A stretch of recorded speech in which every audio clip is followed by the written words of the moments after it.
Come in, come in. Come, Prem Sagar, sit down. Good morning, sir. Good morning. Good morning.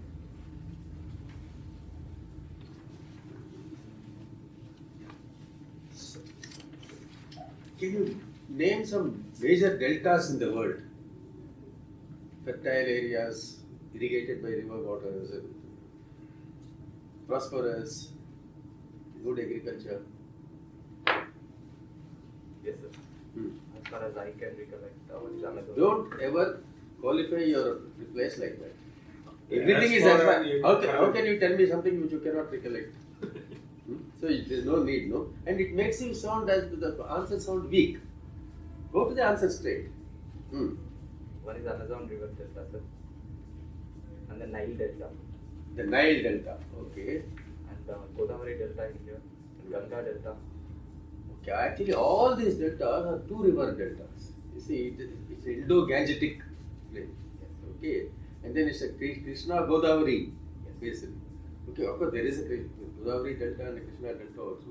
And then there's another very famous one, no, in history, two rivers in somewhere in China also there is one delta, sir. Vietnam there is a Mekong Delta, Yes. and then you have this Mesopotamia, Euphrates and Tigris. Okay. Acha, what is the Stockholm syndrome? Have you ever heard of that? No, sir. So tell me something about the way you feel as a country. We've been treating the northeastern states. How many are there anyway today? Sir, 7 sister states and 1 city, sir. And one city. Very good. And regarding Speak louder. You are doing well. Yes, sir. Sir, regarding as an Indian citizen, I feel Northeastern, we are giving our priority to Northeast state to actually integrate them more into our country by not only having people-to-people connections, sir, but also improve them connectivity and provide them economic opportunities. Especially in the recent past, we have provided some good new Northeast Development Council and special plans, especially to revitalize the industry and to capitalize on their assets, especially their cultural products and artisanal products. Government of India have actually said look east policy. What is look east policy? Yes, sir. Especially post 1991, sir, after the collapse of Soviet Union, we have completely focused on connecting to the east part of, especially Southeast and East Asia. So part of that we have framed look east policy, where we want to focus our attention on the eastern part of our country. Strengthen our relationship. Yes, sir. In all That How is northeast crucial for this move? Sir, Northeast acts as a bridge between India and the Southeast Asia, sir.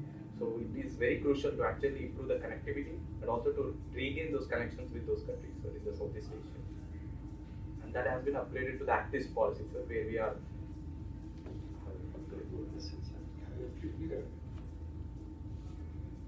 What are the fundamental 4 types of writs according to under our in our legal system? Habeas corpus, mandamus, certiorari, quo warranto. Quo warranto. Sorry, sir. Okay. What does quo warranto mean? Sir, it basically refers to on what warrant the. Sorry, sir. What authority? What authority? Under what authority? Okay. Then, what are the 4 fundamental pieces of legislation in this country, which we started with as a nation? We've got hundreds of laws now, if not thousands, but that's not the point. When we became a republic, for instance, even then there are many laws. But what are the 4 fundamental laws on which the entire legal system is based?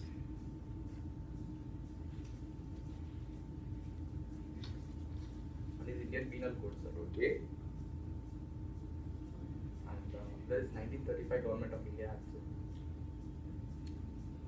Okay, that is Replaced by Act. Constitution of India.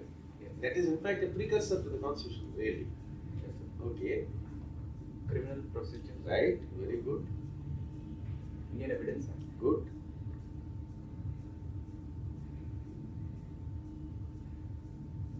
Sorry, sir. Criminal Procedure Code, the counterpart, the Civil Civil Procedure. procedure. Maybe. Uh,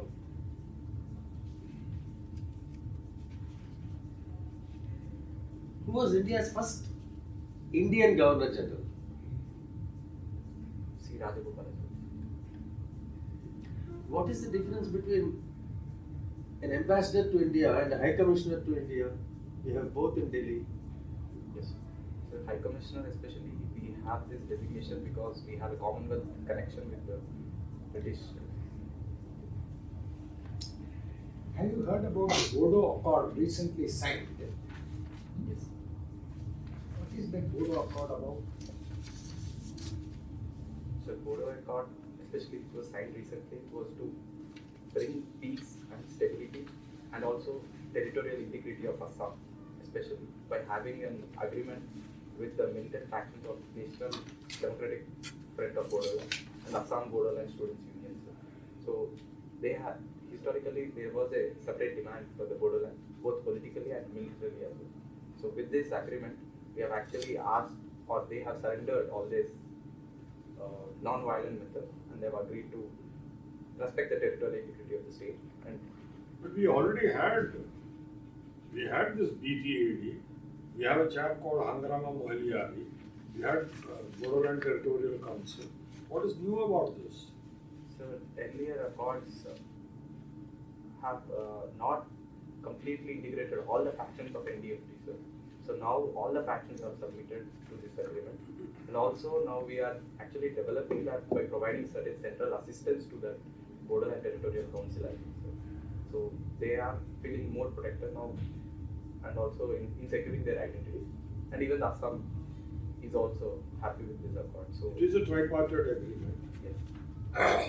Those who were not a party to the earlier accord have now become also, they have agreed to give away the arms, lay down the arms and join the rest of the movement. Now we hear a lot about Shaheen Bagh in Delhi. What is the Shaheen Bagh all about? So, especially after Constitutional Citizenship Amendment Act, there were protests that were happening, and Shaheen Bagh is one of the area where the protests are happening in Delhi. So, But which was the most significant protest, which really brought the whole protest movement into light, with which you are familiar? Jamai India University. Not JNU. JNU also. You come from JNU, no? No, sir. I'm from JNTU. JNTU. Oh, okay, sorry, my fault. Now I want to ask you one thing. We normally say rule of law. What do you mean by rule of law?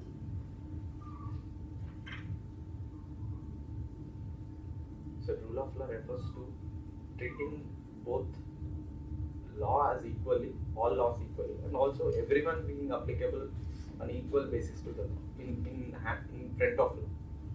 So this specifically means for the rule of law. So we don't give any special preferences. Basically, it means that governance is carried out by law. You see, it is the law which is ultimately which drives the governance of the country. Not individuals, not systems, not institutions. What do you mean by governance? So governance is actually a relationship between the people and the government through which both ways the communication happens and also the demands and services are being delivered through this mechanism called governance. But what does governance when compared with the law? Why is it governance is treated differently from law? So if law is the mechanism to implement, governance is actually the implementation part where we implement the law through the governance. Right? No, but is it the implementation part of it? Or is it actually something superior to that? What is superior to that? So between rule of law and governance.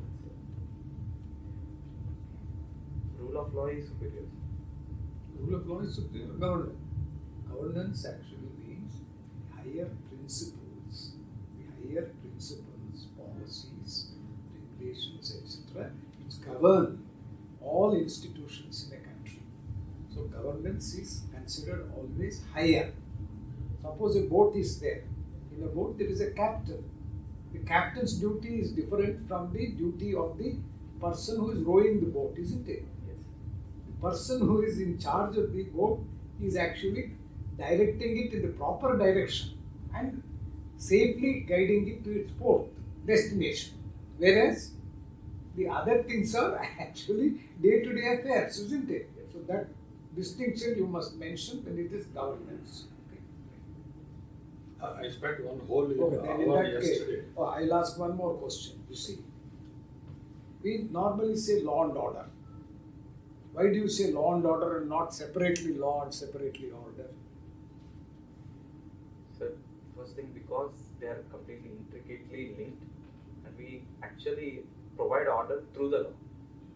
So that is why we call it law and order. Because you can establish order even Only illegally. Illegally also. Yes. So The peace can be peace of the smashan. It can be peace of the graveyard, or it can be peace. And you can do everything lawfully and still have disorder. So that's why they are intricately linked. Just one more question. Who said the real is the rational and the rational is the real? sir, can you repeat it, sir? Sorry. The real is the rational and the rational is the real. Sorry, sir. If you don't know. Hegel, because you said political science. Yes. You have heard of the Hegel, no? Yes, sir. Dialectic materialism. Yes, sir. But Ah, not specifically, I am unable to remember the quote of. That doesn't matter at all. This one. So, in hobbies, you have written watching World War II related movies. Hmm. World War II related movies. Can you name some movies? Yes, sir. So very recently I watched 1917, sir. And before that I watched Dunkirk. And earlier, the first movie that actually dragged my attention was Imitation Game, sir. And similarly, I watched. You haven't watched The Longest Day. No, sir. Have you ever Definitely that watched generation? Actually, that deals with Second World War. 1917 is First World War. Yes, sir. Your hobby is Second World Same War. was it. The Longest Day. Again, that's how you wrote it. Maybe it's actually World Wars. Yes. So, can you, your optional is political science and international relations. What do you mean by changing global world order? Sir, changing the global world order, especially in the context of changing environment and changing power structures and the powers that are involved in those global orders, sir. So, for example, the global order cannot be static all the time, sir. It also has to respond to the emerging powers. So, it has to accommodate the concerns of the major powers. For example, after World War II, we have the victor powers as a major players in the global world. Right now, we are actually having multipolar. So, we want to change the global world order to accommodate these emerging powers as well. Also, we want to make it rules-based and inclusive order. What is the relation of India with CLMV? Have you come across this block? Yes. What is that? So, CLMV refers to Cambodia, Laos, and Myanmar, and Vietnam. So, it basically refers to the Mekong and Ganga project where we are actually coordinating and linking up India with the Southeast Asian countries, especially these 4 countries, sir, through actually connectivity projects. So we have this Indo, Myanmar, Thailand trilateral highway that we are making exclusively extended to these CMLB countries as well. And also we want to improve our trade right through this connectivity and people to people connects, and also the other aspects of the relations as well. So, in case of Northeast, have you come across something known as free movement regime? India has signed an agreement with which country?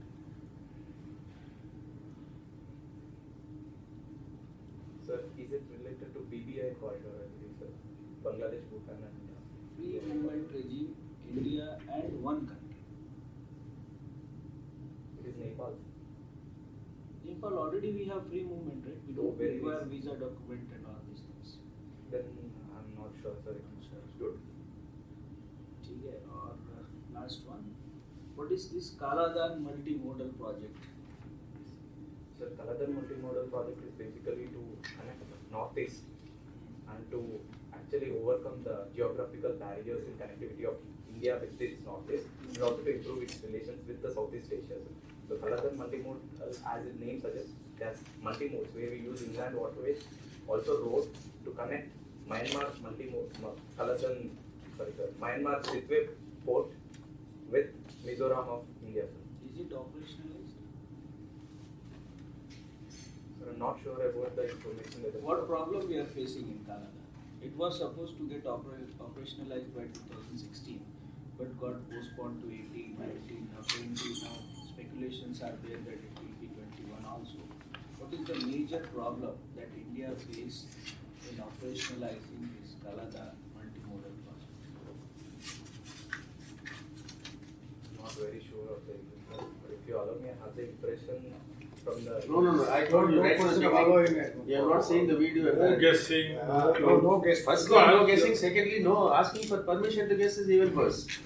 Don't even do that. Moreover, you are opening a can of worms. Worms, absolutely. If you are not comfortable with that question, best thing is to avoid it. That's all. Why do you want to give an approximate suggestion and don't? Never do that. And if you are very clever, you brought in the Siliguri corridor. If you are strong in that, this is to bypass the Siliguri corridor or an alternative to Siliguri corridor. So from Calcutta you go to Sitwe, from Sitwe you travel up the Kaladan River. But the question is not about that. The question is why is it not getting operationalized? That he will tell you after the. That is, you have the Rakhine province, which is disturbed now by issue of Rohingyas, and Sitwe is dominated by China. They have invested a lot in it. So these are the two major hurdles. So, Great. Yes, sir. Yeah, please. Then you worked for 6 years in the IT sector, and for 1 year you were located in London. Yes, Right. So why do you want to leave a high-paying job in the IT sector and join civil services, which relatively is slightly less paid, relatively? Yes.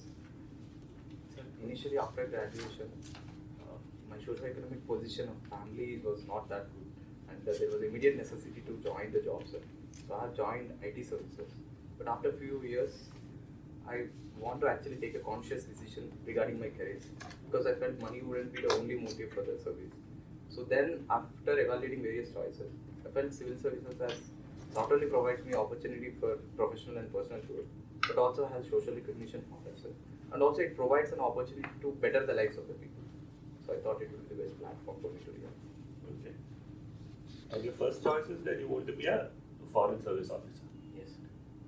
How do you think an Indian foreign service officer helps in national growth? Yes. So the first thing foreign service basically does is not only to provide the service to the diaspora or the non-resident Indians over there and address their concerns, but also see what the other countries' technologies are, how other countries can help us in improving our growth and in technology transfers. For example, we have this smart city projects where we are actually collaborating with many countries in developing them. So in this way, actually, foreign service can contribute to national growth. Also in bringing FDI to India, right? Yes. You think that non-alignment is still a viable proposition? Is it a live kind of doctrine in the international scene today? Yes, sir. I do believe NAM has still even more potential actually in the current world order, sir. Especially when again the current world order is moving towards multipolar. We need NAM actually to navigate instead of aligning with any particular power, sir. So this helps as actually the strategic autonomy is one of the other form of NAM, I believe. So I guess NAM has more relevance even in current context. I think. Do you recollect who said England has no permanent friends and no permanent enemies, only has permanent interests? Sorry. I have one question. So, science and technology is a major thing in governance lives. So, can you tell me the difference between barcode, QR code, RFID? Everywhere we go, we are coming across this much. Any shopping mall. So, what is the difference barcode, QR code, and RFID.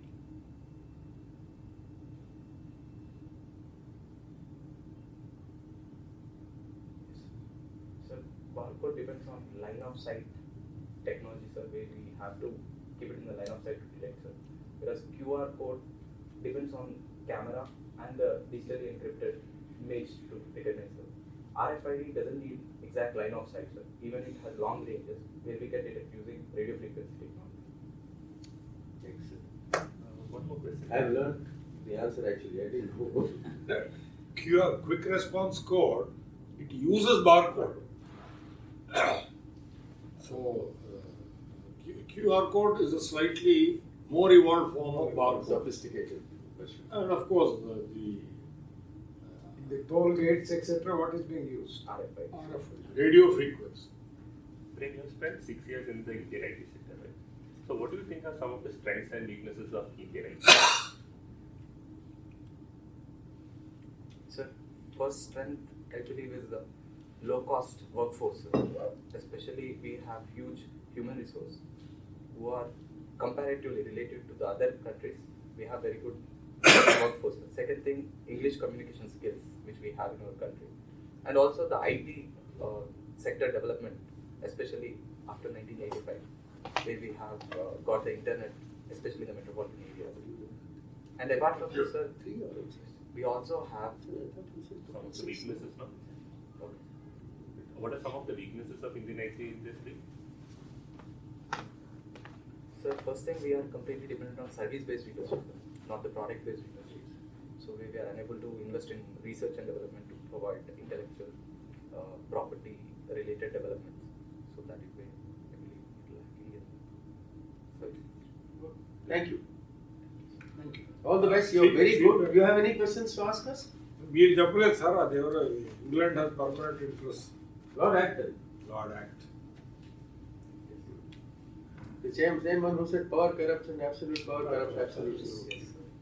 That I quote, I remember, sir, but this one I never got. Right.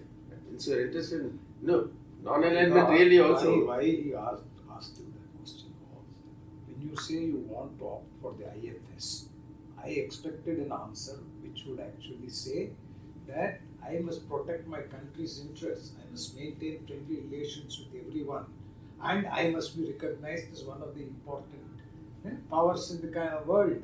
So these are certain things, as a responsible IFS officer, this should be what your answer should be. Any questions you want to ask?